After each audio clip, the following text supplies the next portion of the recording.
Bonjour Isabelle Collin-Lachaud.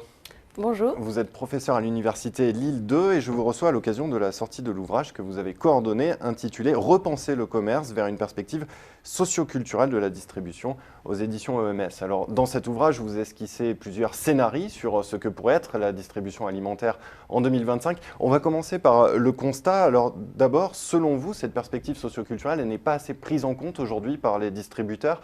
Quelles carences dans leur fonctionnement et dans leur stratégie cela révèle ?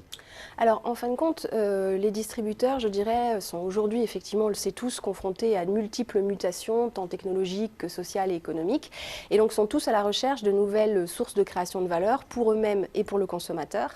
Et la plupart du temps, historiquement, les deux prismes par lesquels ils ont analysé tant leur marché que le fonctionnement de leurs consommateurs, c'est d'abord l'économie et la psychologie. Donc, enfin, un peu comme s'ils avaient des lunettes. Mais nous, on leur propose, avec cette approche socioculturelle de la consommation, de chausser un petit peu des lunettes 3D, puisque cette perspective socioculturelle est à la frontière entre les sphères individuelles, sociales et culturelles. Donc, par exemple, on ne considère pas le consommateur uniquement comme un consommateur, mais bien comme un individu citoyen qui est en plus consommateur. Donc, on tient compte des fonctions à la fois, je dirais, identitaires et symboliques de la consommation, et pas non plus uniquement utilitaires. Donc ça peut permettre aux distributeurs de revoir un petit peu un certain nombre d'éléments qu'ils peuvent penser, considérer comme acquis, notamment le problème de saturation des marchés. Si on est dans une perspective économique, effectivement, tout le monde le dit aujourd'hui, on est sur des marchés qui sont extrêmement saturés, d'où la difficulté, je dirais, de croître et de se différencier. En revanche, si on prend ces fameuses lunettes 3D de la perspective socioculturelle, on peut considérer du coup que la saturation des marchés, si on estime que c'est un lieu d'échange culturel et d'identité, on n'a pas de saturation avérée des besoins à la fois de lien social ou de construction identitaire. Donc, c'est juste une nouvelle façon de voir les choses qui peut permettre d'envisager l'avenir différemment. Et si l'on regarde différemment les choses, vous dites que l'hypermarché est l'un des derniers lieux de mixité sociale et de socialisation. Oui, alors c'est certainement pas le seul, mais on est dans une société qui est souvent considérée comme de plus en plus fragmentée et les lieux du vivre ensemble, de rencontres se font rares. Alors que justement, si on va en hypermarché, alors à part quand on a des zones extrêmement différentes de population, mais la plupart du temps, toutes les classes sociales se côtoient à l'hypermarché et on peut voir que ça se passe de manière non conflictuelle et plutôt harmonieuse. Donc le distributeur a aussi du coup non pas une fonction uniquement utilitaire, mais une fonction de lien social. Alors voilà pour le constat, maintenant on va parler des scénarios que vous esquissez pour 2025. Alors est-ce que vous pouvez nous dire ce à quoi ressemblera faire ses courses alimentaires à cette date-là ? Quel scénario vous paraît le plus plausible? Parce qu'il y en a plusieurs dans votre livre. Oui. Alors en fin de compte, nous avons mené une étude avec la méthode dite des experts ou méthode Delphi, avec un panel de 8 experts de la distribution alimentaire qui avaient tous des expériences à la fois en France, à la fois au niveau international et qui, pour certains, sont plutôt des personnes qui travaillent dans la grande distribution alimentaire classique et 2 de ces 8 experts étaient au contraire dans des systèmes plutôt alternatifs type AMAP, coopérative, d'autres mouvements. Et tous, donc c'est évidemment, je dirais, anonyme, et ces experts ne se sont pas prononcés en tant que représentants de telle ou telle enseigne, mais bien en tant qu'experts de la distribution alimentaire. 3 scénarios émergent. Le premier, le plus probable, est relativement conservateur, c'est de dire on ne croit pas à une reprise économique ni à une baisse du chômage de manière rapide. Donc finalement, tout ce qui est, je dirais, testé actuellement par les distributeurs pour proposer différents services, l'omnicanalité, donc avec le passage le plus facile possible entre le drive, la livraison à domicile, les différents formats physiques, ça ne va pas être quelque chose qui va être l'exception, ça va vraiment devenir la règle. Et il se présente comme un petit peu, le distributeur serait un centre de service pour l'ensemble de la population. Un centre de service, vous Voilà. dites. Donc ça peut être de s'assurer de la livraison à domicile des courses des personnes les plus âgées et du coup, dans le même temps, de vérifier qu'elles vont bien. L'hypermarché devient un apporteur de solutions. Voilà, en fait. alors au-delà de l'hypermarché, c'est le distributeur avec toutes les formes de commerce qu'il peut proposer, à la fois virtuel, à la fois plus physique, On est dans l'omnicanal. Voilà, l'omnicanal et avec différents services qu'ils ne proposent pas aujourd'hui.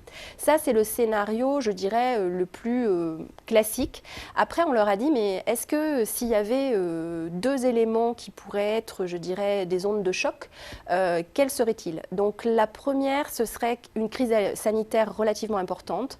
Et dans ces cas-là, le distributeur apparaîtrait comme le garant de la traçabilité de l'alimentation, de la sécurité sanitaire. Et du coup, il devrait être, je dirais, un peu responsable de la chaîne de A à Z pour veiller à ce que le consommateur sache ce qu'il mange et que ce soit, je dirais, garanti pour lui. Il serait presque dans une fonction régalienne. Quasiment, quasiment. Alors certainement, d'ailleurs, en association avec l'État qui se désengage et a de moins en moins de moyens, on le sait tous. Donc ça pourrait être ça. Le deuxième choc qu'il pourrait y avoir, il voit, je dirais, une aggravation de la crise économique et dans ces cas-là, le distributeur aurait, au-delà de la RSE telle qu'on peut la connaître aujourd'hui, une vraie responsabilité sociétale et un rôle peut-être là encore en collaboration avec les pouvoirs publics et les citoyens, au-delà du simple consommateur, pour veiller à ce qu'il n'y ait pas de désertification commerciale de certains territoires, parce que si ça ne devient plus rentable, parce que soit il n'y a pas suffisamment de population, soit les populations présentes n'ont pas le pouvoir d'achat nécessaire, peut-être que justement les distributeurs n'occuperont plus ces zones-là. Donc on peut voir l'inquiétude que ça peut produire sur certaines populations qui n'auraient pas un accès aux produits et services alimentaires. Et là encore, on pourrait imaginer un rapprochement avec l'État.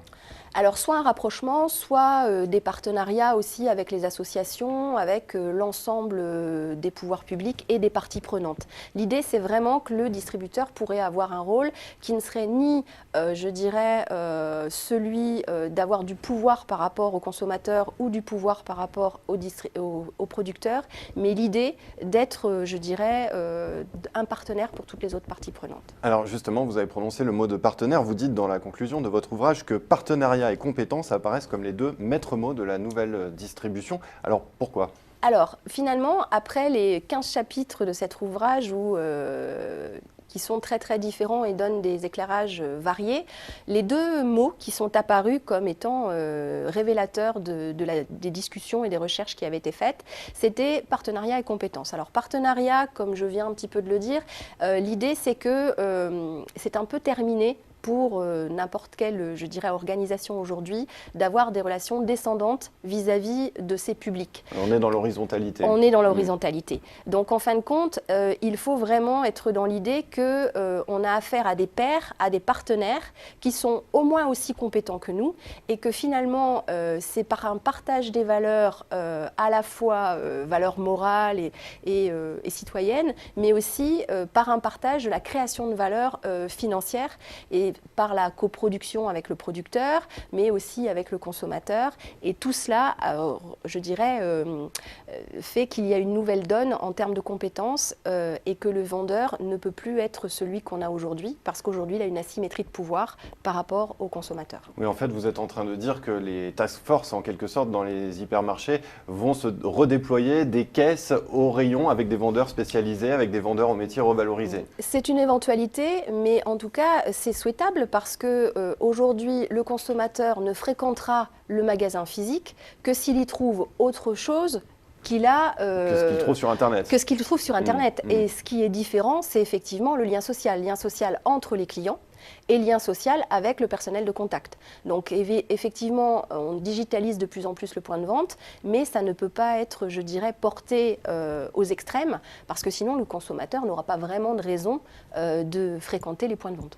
Eh bien, Isabelle Collin-Lachaud, je vous remercie. Je rappelle la sortie de votre ouvrage « Repenser le commerce vers une perspective socio-culturelle de la distribution ». Merci. Merci.